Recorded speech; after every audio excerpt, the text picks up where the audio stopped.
Hi, I'm Heidi, and I'm getting packed up for my first backpack trip since surgery.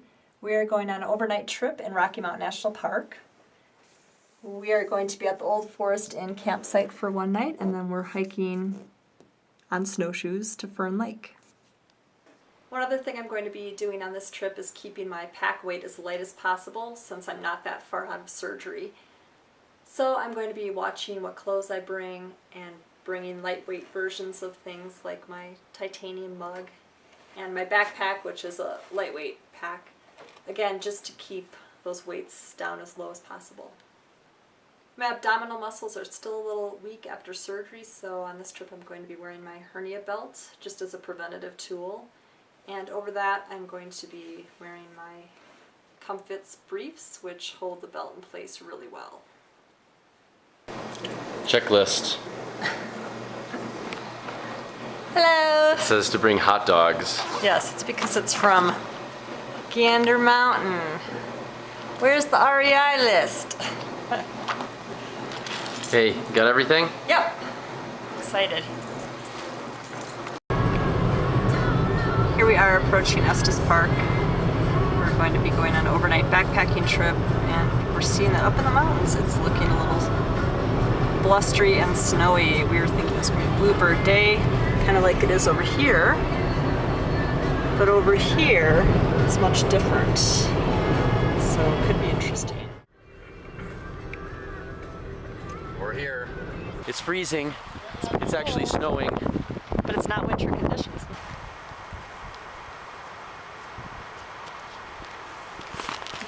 Here we are at the backcountry office. We're going in to get our permit.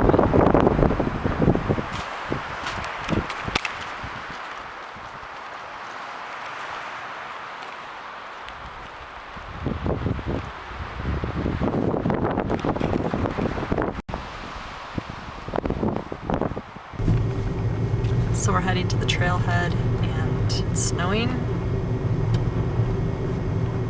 Sideways. It's pretty windy, but it's not that cold of a wind, but I'm sure it will feel cold when we're out there for a couple hours, but we'll be all right. It's a short hike to our campsite, and then we can hunker down in our tent. Brr. It's not that cold. Still, I picked a heck of a first backpack since my ostomy surgery, but I have to make things challenging. I can never do it the easy way.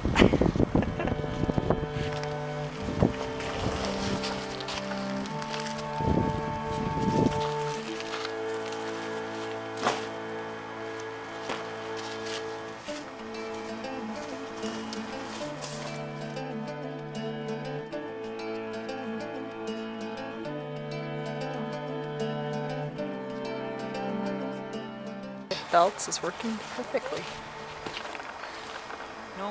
Nowhere near the stoma, which is right here.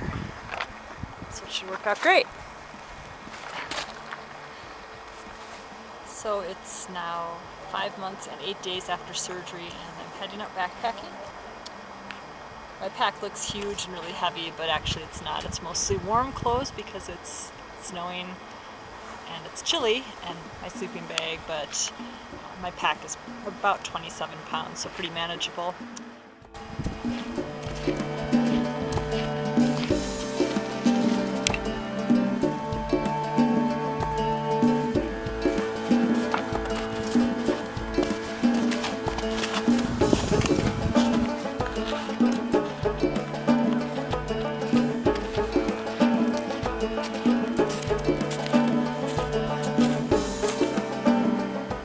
Soaking wet. Oh,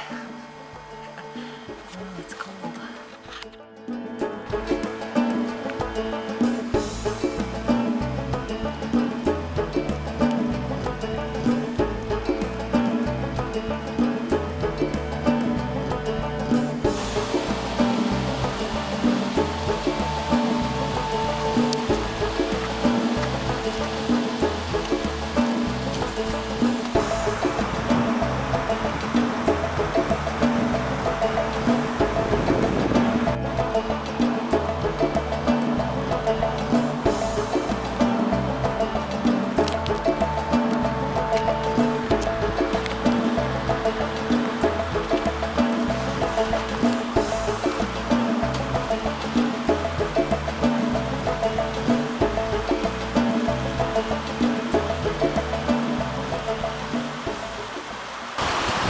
almost to camp, but we're at a beautiful spot called the Pool. And I was thinking it might be a good idea to not only make this my first backpacking trip with the Ostomy, but maybe my first swim as well. What do you think? All right, maybe not.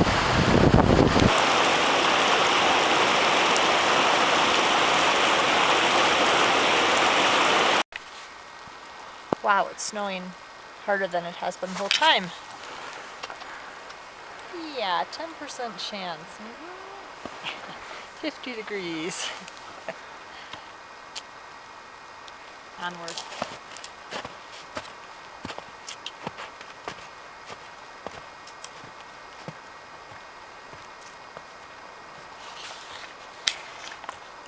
So one of the things I was excited about with this first backpacking trip was the fact that there was actually going to be a toilet, so that as I'm getting back into things, I wouldn't have to dig cat holes yet, but I guess, I don't know if we're going to be able to find the privy. It's probably under feet of snow, but we'll look. It's really cold out there, and I had to go empty my pouch, and the ground is frozen, and the privy is buried under 4 feet of snow. And so I just had to chip away at the soil for a while, and I just got cold. But I did, mission was successful, but just cold. So finally, safe and dry in the tent. Took a little while to warm up. I've learned a couple things about having an ostomy when you're, I guess, winter camping, backpacking, which wasn't the plan. But you never know what nature's going to deal to you. One thing I wish I had was my rain pants, and it's funny because I took them out this morning thinking that I wouldn't need them. I was trying to lighten up my pack as much as I could, but I did take them out, and I realized now with all the snow that as I was emptying my pouch into the cat hole, I kind of had to sort of kneel down almost on my side, because the only place that was warm enough in the soil and not frozen was right next to a tree in order to dig a adequate cat hole, and so that put me in a really awkward position to try to empty the pouch, and so I kind of had to actually lay on my side a little bit, and as a result of that I got a little wet. So from now on I will always be bringing my rain pants, because then it would have not been a problem. I wouldn't have gotten my long underwear wet underneath my other pants, which aren't waterproof. So live and learn. I got warmed up, and Doug made me a delicious hot drink, and I'm bundled up in my sleeping bag, and he's cooking dinner, so I will owe him one tomorrow. It'll be my day to cook.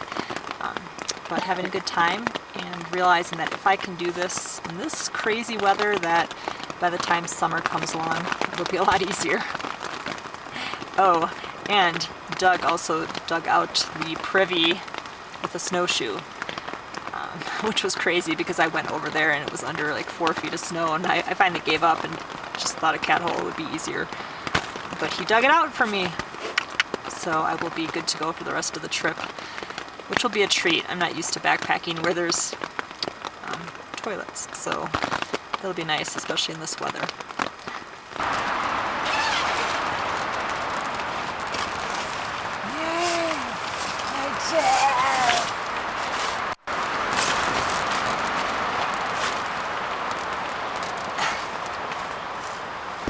There's like the mustard and the cheese and the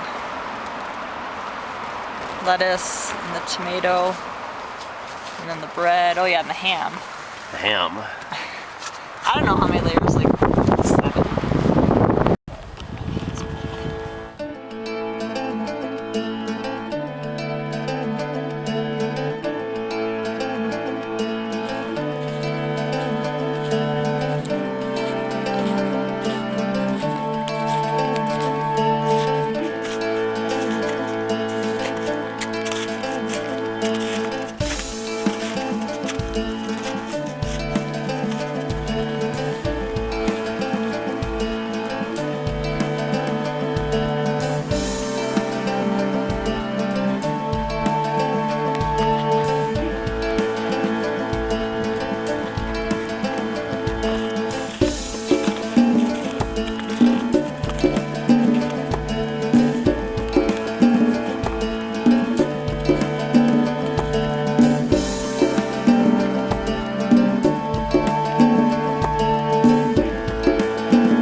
morning. I didn't think that I was going to be able to go this far, so I made it, yay!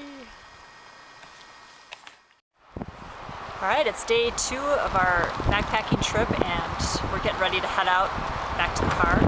Just got back from a day hike to Fern Lake and last night was a little rough, but we made it. It was super cold and snowy and I had to get up twice during the night and then once when I first woke up, which is a lot for me, and that was challenging because it was cold. And even though I'm a naturalist and know that I really shouldn't be that afraid of mountain lions, I still couldn't help thinking about them the whole time. They made it a little easier that there was a privy, but if there was cat holes, it would be sort of the same thing. So I think it'll be interesting to see how that goes this summer on our next trip. Other than that, it went pretty well, and it'll be good to get back to the warm car. As I hiked out, I felt a huge sense of accomplishment. Even though my toes and fingers were cold, I was elated to be in the wilderness again. After months of being cooped up in the hospital and at my house, seeing wide open spaces as far as my eyes could see made me feel free and alive. And this was just the beginning. Summer was fast approaching, and there were many outdoor adventures on the horizon.